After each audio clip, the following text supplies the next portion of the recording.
Welcome to Transformative Principle, where I help you stop putting out fires and start leading. I am your host, Jethro Jones. You can follow me on Twitter at Jethro Jones.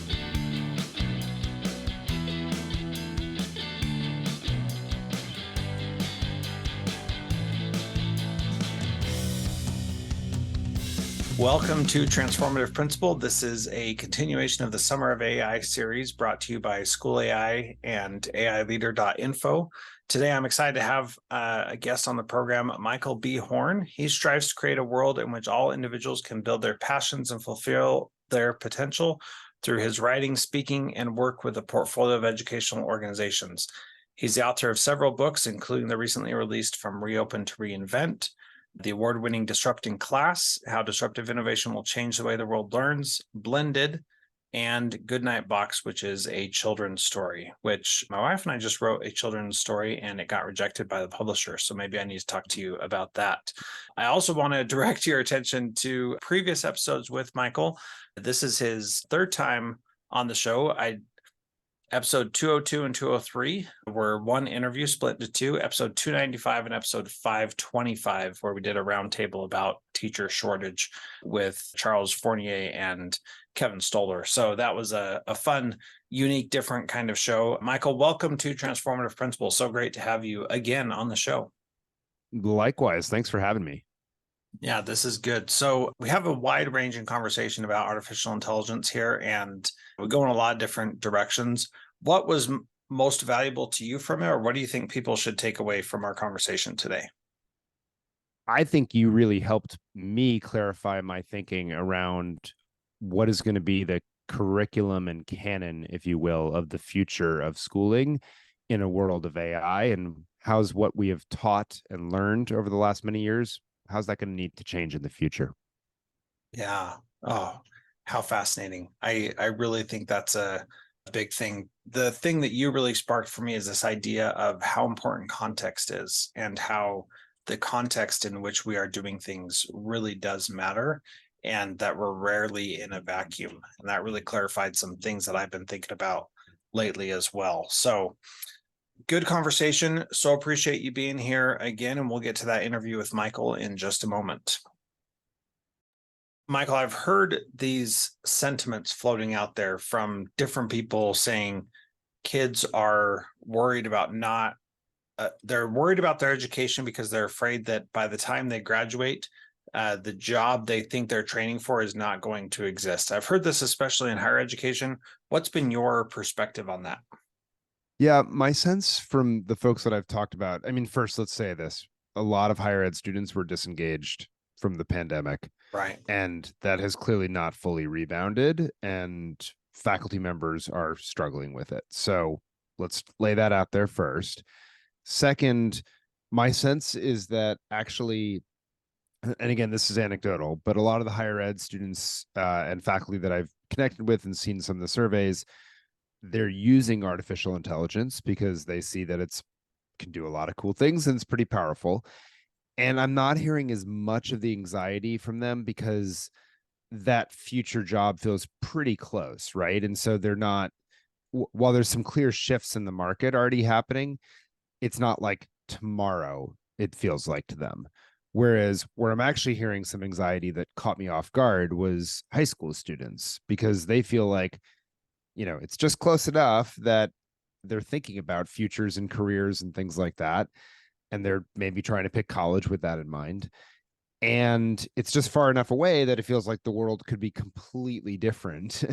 And businesses will not just have adopted AI, but actually re-engineered processes and roles and all these things that by the time they get into the job market, what are they learning for and why is what they're learning relevant is something that I think they're wrestling with and asking. Yeah, that makes it challenging to decide on a future. I mean, when I was a kid, it was you could become a teacher, a doctor, a lawyer, or maybe if you were crazy, you could start a business, right? And those were pretty much your options. That's all anybody thought about.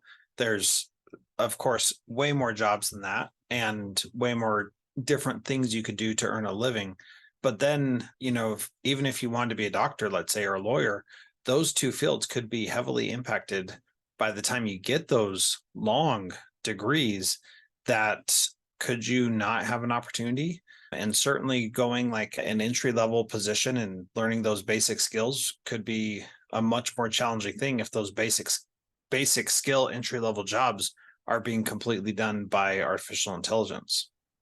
Yeah, I think this is the big question to me, which is what you just ended on, right? Which is, it seems to me in every field, right? Not just blue collar jobs. In fact, probably not blue collar jobs. We're more talking about the quote unquote white collar jobs, that these entry level roles increasingly can be done by artificial intelligence. That changes the nature of the entry level role to something much more advanced, right? Where you're using the artificial intelligence to do, more complicated things. But that presupposes something about the industry and the right questions to ask AI, et cetera, et cetera. And where do you get that expertise if there are not the entry level roles for you to train and learn the industry? So then I think you see a lot of people point to, well, apprenticeships maybe comes along and really is the thing that changes the nature of this, where you have intermediary organizations like Multiverse or places like that that will hire students, and they may not be college grads, by the way. They might be high school grads, which is the other wrinkle on this, right? It might be a college substitute, and they come in and they get 2 years of a mix of right on the job training where they're temp workers to different companies. So the companies don't have to do those entry level roles anymore, and they're getting a day a week of some sort of education around the role, the industry, whatever it might be. Well, that's a very different system that the country's not. I mean, it sounds great in theory, but the country's not at all prepared from an infrastructure perspective to do that. So, what is going to happen and help people if the entry level roles are not there over the next few years? I think it's a major question that is going to roil through much of the education system, much of the individuals. And if those college students, to your point, you're hearing the anxiety, maybe they should be anxious, right? Because like it's getting pulled out from underneath them.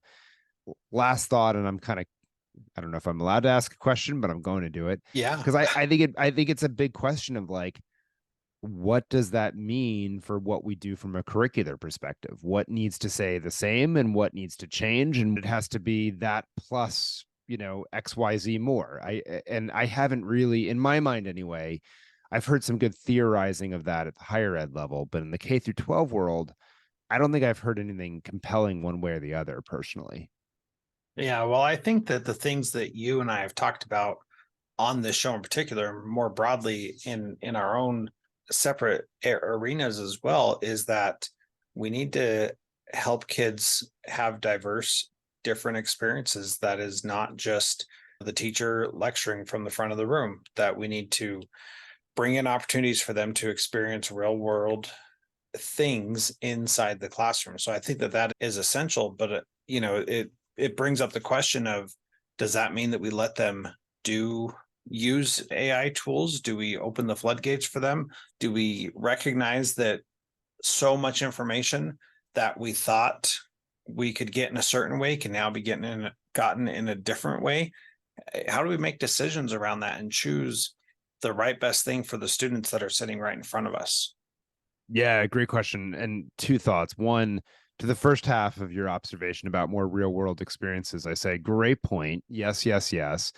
And it just permission to geek out for a moment. If you look at the theory of interdependence and modularity, which is this theory that Clay Christensen was known for, he basically said in the early years of a nascent industry, different parts of a system had to be done by the same entity because the way those parts interacted were unpredictable ahead of time. So if you wanted to build a computer and you were IBM, you had to do the logic circuitry because you didn't know how that would interact with the operating system, and you certainly didn't know how that would interact with the hardware.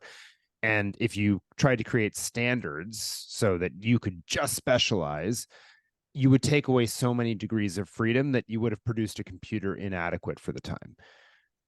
I'll leave it there as a description and just take it to where you just went.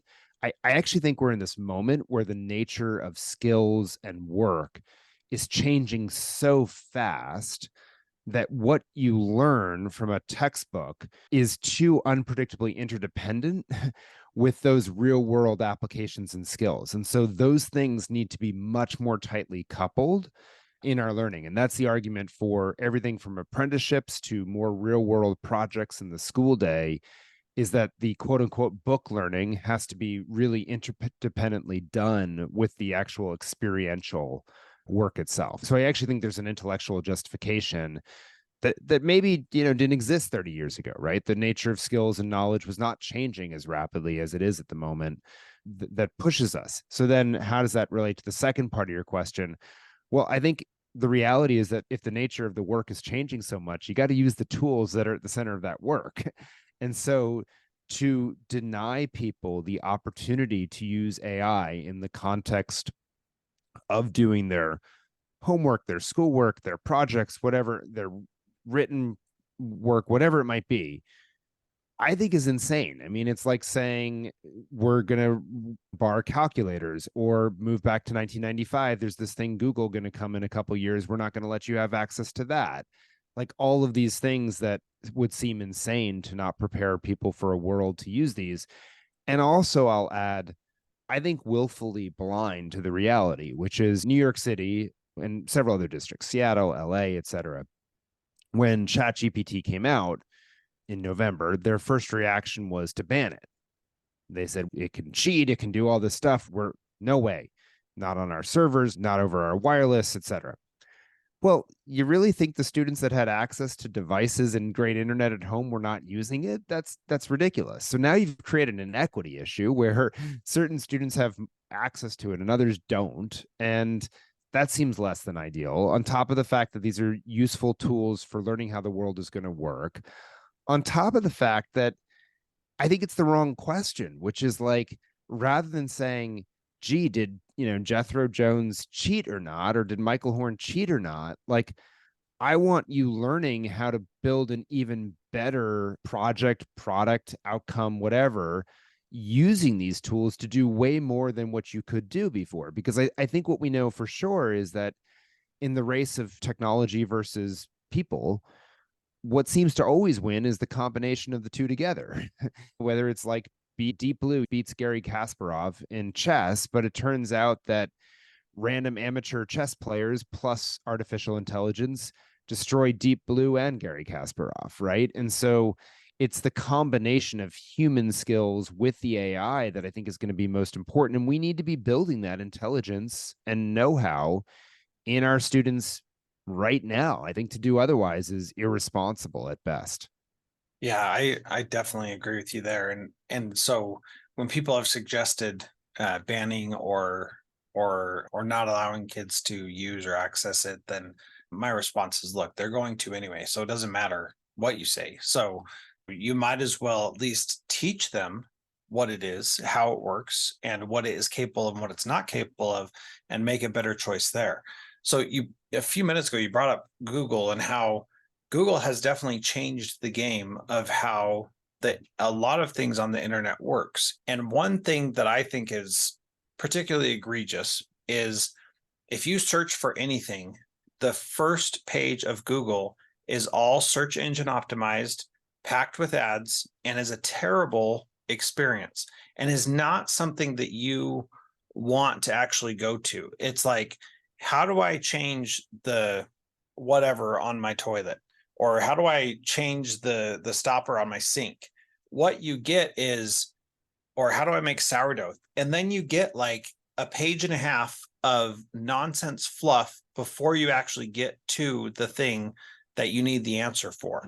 And even with snippets that Google has introduced, those things don't always work exactly right, but Google changed the game of how the internet works. And that's an important thing to recognize. AI is also going to change the game. And so what is that going to look like? What are the things that we need to be paying attention to? And so like, does that mean apprenticeships are going to come back? I mean, personally, I think that's a pretty good idea. I have a friend who works for a worldwide organization who never got his bachelor's degree. He's in media, and so much of the media skills are based on what you can do in the moment. But because he doesn't have a bachelor's degree, he can't progress in the organization above a certain level. He can't progress into management roles, which would lead to more pay and better benefits and things like that, because he doesn't have the slip of paper. However, he's probably one of the very best people at what he does, certainly in the company and possibly among the greatest in the world, because he has so much experience doing things. And so if we are offloading that stuff to machines to do those things that give us experience and make us good at stuff, what does that say about the future of our work and what that's going to look like? So let me ask that in a different way, but that's kind of the direction I'm heading. It's important to do hard things. And when I spoke with Kevin Schindel recently on the podcast, he brought that up also. What hard things do we want to keep, and what hard things do we want to get rid of? So much of the promise of AI is getting rid of hard things and making it easier, giving us more time. What's your perspective on that? You've done a lot of great things. How important is it to do hard things, and how important is it to just get things done? Yeah, it's a great question. It's important to do hard things because it builds your capacity as a human, right? And so that you can tackle more challenging work, but it also builds all those, I call them habits of success. Some people call them social emotional skills, right? Character skills, whatever it might be, in terms of an understanding of self-efficacy and self-esteem, right? A sense of perseverance and grit, a sense of growth mindset, agency, right? All these things that are incredibly important get built by you tackling something that you look at it and you say, wow, that's daunting. You mean I'm going to do that? And yeah, you learn to scaffold it and you break it up and you go from novice to expert, right? And so forth. And it's not tomorrow that you do it, but over time. I think it's incredibly important. And to your point, what is hard, I think, may change. Or said better, what is scarce may become clearer, right? In the sense that, like, it's easy to get a bunch of gibberish written on the internet now.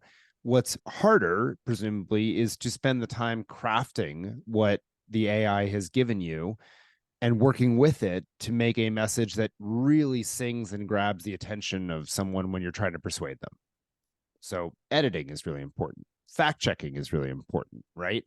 There's a whole set of skills, I think, to be learned around unseen bias in certain algorithms. My class at Harvard, they were showing me about how if a woman jumped into the AI, into ChatGPT, for example, and asked some questions, they would get one set of answers, whereas if their male classmates went in with a certain set of questions, they got very different answers. Really interesting, right? Troubling. And yet you kind of want to know it because you want to be able to shape those things actively as people. And so in my mind, it's, again, what is scarce now in the world? What is uniquely human? Where do humans add value? And I'll add another one to this, like, a lot of the things we've ditched out of the curriculum over the last 100 years around philosophy and ethics and things of that nature, they're a lot more important now. Rhetoric, maybe that's a lot more important again, right? That was like a class that a lot of people would have taken some years ago that has sort of disappeared from a lot of curricula. That's probably something that ought to come back because, again, the art of human speaking. Now, I get it. AI bots are going to be able to do some of that as well. But it turns out you in the moment with a community of other individuals, like, that's going to give you incredible power as an individual. And so those sorts of skills, I think, are going to be incredibly important for individuals to work on, develop, and they're not going to be easy. And some of them might even feel like anachronisms. But if we do it with the right light of, like, hey, you're right, this thing here was incredibly important before, but AI has made that abundant. So now these things are what's scarce or unique about a human. And it's hard, but you got to lean into it. And we're going to have to figure out how it interacts with all the things that AI can do. Yeah, I'd like you to go a little bit deeper on those ideas of courses that we've spent less time on that are more important now, like rhetoric and philosophy and ethics and things like that. I do think those are more important now also. And I'm curious on your thoughts, and then I'll give my answer on why I think those are important also. Okay, so we can take them each, but, like, go to the ethics and philosophy parts of this, right? How we shape the AI, how we build the code itself, how we help AI make judgments between two unsavory ideas, right? The simple one that I've heard is, if we have cars that are at least in part powered by autonomous vehicles, right? And that's powered by AI.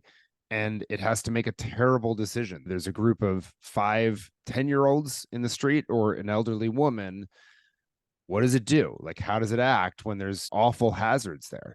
These are decisions that as humans we make sort of subconsciously. The AI is going to do it based on clear algorithms, and thinking about how you judge these awful things around the value of human life and things of that nature are going to be incredibly important to play with and work through. And so, as I'm saying it sounds awful, and I have a lot of emotion around it, but I think thinking through these big questions is going to be incredibly important and empowering. You talk about rhetoric. If the world has shifted from the written word being the coin of the realm and a really difficult, a really challenging way to express yourself, you and I have both spent time with the written word, but all of a sudden the art of rhetoric, speaking, storytelling, the days of Homer, right, coming back to fore, these things become more important all of a sudden. I'll give a third one, which is, this is honestly before AI. In my view, we had way overcorrected against the humanities and into the STEM fields. You look at like colleges and the decline of history and English and all those departments relative to science, technology, engineering, math areas. In my mind, those are becoming commodities again, because no code engineering with AI that's a thing now, right? You talk to the AI about how you want to build something that does something, and you iterate with it until it does so by asking it questions. Now that means all these human skills around extemporaneous talking or telling a story to communicate your idea, they become much more important. Does that mean writing is irrelevant? Not in my view. I think it's a really useful way still to think your way through a problem, but I don't know that it's the way I communicate my answer then to the problem to you, right? I think the verbal is going to be far more important. So leaning in on these parts of our traditions and humanity, I think, are incredibly important, but they look very different, right, from what they were even just 5 years ago as a result of the new technology in my mind. Yeah, Tell me your take. Yeah, I agree with all that you've said there. And I think the wrinkle that I would add, number one, is that in order to communicate with the AI, you have to have skills at writing, right? And so you have to be able to clearly define what you're doing. And that's an area where people, who majored in English have an advantage because they understand how to communicate effectively. And that makes a big difference. So we should definitely pay attention to that. The other thing, you brought up this big idea about, what does a self-driving car choose between? And I think even more important than that are these little everyday decisions that we make about things that seemingly don't matter, but that really do matter. A tangential question that I think I'll get to in a second is, are we training the AI or is the AI training us? And that idea is really mind-blowing when you start thinking about it, that we know from TikTok and Instagram that certain things show up in our feeds and they are catching to us individually. And depending on what we've liked in the past and what we've spent time on, those things are being geared towards us. And so at a certain point, the scale tips from us looking for those things or liking those things to the AI showing us those things because it knows that we will like them and teaching us more things. For example, I found this Twitter account that was like closed circuit television videos leaked or whatever. And so I watched one of those videos and then I started seeing a whole bunch more in the suggested feeds, right? And so like you see those things, and then now I'm going to start seeing other videos similar to that because they fall close enough in the same parameters that I'm going to start looking or seeing these other things show up on my feed. Now, those little questions of integrating something that says, like, even as simple as it's time to take a break, we're not going to do anything else until you've reported back that you've something kind for someone else or whatever. Like, those are really little things, but that could have a huge impact on how we adopt and use these tools. What are your thoughts? Yeah, I couldn't agree more. I think all your points are excellent. And it goes to another thing, which is, deep fakes, right? Fake Right. images, fake videos, fake text, etc., is going to become more prevalent, I think, because of AI, obviously. And our ability to be discerning consumers is going to be way more important. And so that's another piece of this on to your point of daily behavior, training it and so forth, and not being at its mercy. Those who are able to see the bigger picture, get above it, I think will be better. And I think your point about communication is right on as well, that if your ability to communicate with the AI is going to be, that's going to be a really important skill, which is going to require clarity of thought and written idea, right? And so, or verbal idea, either one. Of the Stephen Covey, I think it is, quote of technology is a great servant, but a terrible master. Yeah. And so I think we need to be mindful of that. And that's probably a lot of this. And it's one of the reasons, just one other point in this, one of the things that I see being wrestled with right now is, well, maybe knowledge is less important, right? Because AI will just generate it. And it's interesting, like you could argue, I think more plausibly that was somewhat true with the advent of Google and spread of Wikipedia and things of that nature. But with the AI, we know it's not always right. It's generating responses based on language that it's reviewing from a variety of sources.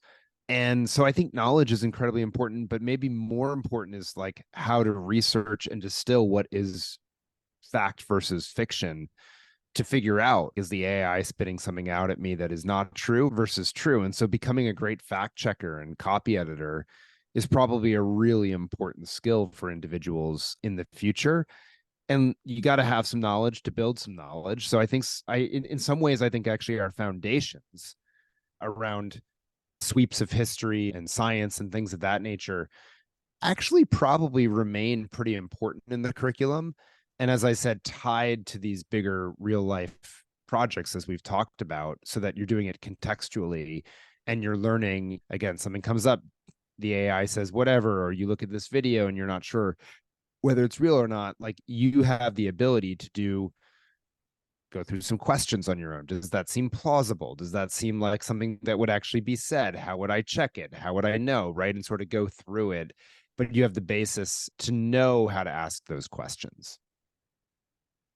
Yeah, I've been thinking about knowledge and wisdom and information for a long time. My current schema for that is that information exists and it is just out there. It's just this thing. Knowledge is gathering that information, and then wisdom is applied knowledge, and discernment is knowing when to use that wisdom or knowledge or Oh, I info. really like that. Yeah. I So really that like that. That's good. that's something that I have been literally for the last 20 years been just pulling in all these different little ideas about what knowledge and wisdom are, just because I'm trying to understand what the difference is between them, and when is someone wise and when does someone just have knowledge or information, and being able to identify and discern between those, I think is an important skill that we have to develop and learn. So go Well, ahead. just quickly, what I love about it also is it breaks the tyranny of the or that I think often dominates education, where they say it's Mhm. knowledge or skills. And you're like, well, to exercise critical thinking, you kind of got to know something, right? And it's awfully hard, and vice versa, right? And so what I love about that is it says, hey, the knowledge is important, not sufficient. And it sort of recognizes the scaffolding, if you will, up to discernment, which I quite like. Yeah. Yeah. I've really been enjoying that research just in the back of my mind for a long time. So I found somewhere I learned about the word knowledge in Noongar, which I don't even know where that language is from. I just heard this and I wrote it down and saved it because I knew it would come in handy someday. And it said the word for knowledge in Noongar is Cartesian, I think is how you say it, which means head and foot, or that knowledge comes from the whole body. And so recognizing that it is not just about getting information, but there's a brain in your head, but there's also a brain in your heart or in your gut that we are starting to understand more and more, and how can AI overcome those things or replicate those things? We don't know yet, but it's an interesting thing to think that because we are human beings, we still have this ability to have different types of knowledge that maybe the AI can never replicate, or maybe it can. I don't know the answer to that. Yeah, but I love that because it leans on the things that make us uniquely human to this point, right? And a lot of that is gut, quote unquote, gut feel, which, as we are learning, has a basis actually in the gut, to your point, right? And Yeah. so the gut brain axis seems, based on latest in science, the most recent evidence, seems like a real thing, right? And so the AI does not have those things, right? It does not have those tools to sense and learn. It has artifacts, which is our language, to try to distill some of those things, but language itself is an approximation of those things, right? Exactly. It is not the things themselves. It's not the phenomena, as Clay would have said. It's an abstraction of the phenomena. Yeah. So my last comment on this, and then we'll probably close. But I want to hear your thoughts on this also. So my perspective is that schools seek to organize information into knowledge. Smart people, I believe, seek to gain wisdom, and enlightened people seek to gain discernment, because they're at the top of that heap, that they want to know really when to apply all this information that they have to the right situation. I love it. What I also like about it is it recognizes that context really matters, right? Of when something is valuable or not, or, one of my favorite stories in the jobs to be done literature, if you will, of why people hire different products or services is you take two cups, like a styrofoam cup and a coffee mug, and you're like, which one is better quality? And Uh-huh. you're right, which is the conversation in education, like which school is better quality? And it's like, well, it depends on the context, right? Because like if I need to grab a hot drink on the go while I'm driving my kid to swim practice at 5 a.m., that really beautifully pottery mug, not very useful. And the styrofoam cup is where I'm going to go, right, with this one. Yeah. But if I'm like sitting down in a dining room and having a cup of tea, like I'm going to pick that nice, weighty, right, beautifully crafted mug. And so context gives meaning, I think, and contrast helps us understand meaning. And so to me, when I hear what you just said, that's where it comes, is like, yeah, there's a blanket set of attributes and things, but knowing when to use which depends on context, and that's discernment, and that ultimately adds up to enlightenment. So I quite like the way you've crafted that. Well, it's only taken like 20 years. So Hey, I'm getting there. hey, I'm getting there. I just cliff noted it from you in about 3 minutes. So thank you. Perfect. All right. Well, this has been great chatting with you as always, Michael. Where do you want to send people to learn more about you and connect with you more? Yeah, sure. Look, michaelbhorn.com, or my Substack, The Future of Education, which is something like michaelbhorn.substack.com, or however they do the URLs these days. But you can find that on Google, I think. And then, ironically, Twitter is at Michael B. Horn. And if that doesn't exist in a few weeks, then you can find me on Threads at mhorn1999. Okay. Very good. We're at this another point where there's lots of social media and different places to go, Mastodon and Threads, and it's not a It's bad all thing. this stuff, right? It's all Yeah. this stuff, right? I mean, I think the more enduring work, and maybe this is the better answer, is obviously my books, which you can find on Amazon. From Reopen to Reinvent is the latest, or my podcasts, right? As you know, Class Disrupted in the K-12 realm, or Future You in the higher ed realm. Yeah, very good. Definitely good listens. Suggest people go and listen to those and read his books and his blog at Substack. Really good stuff.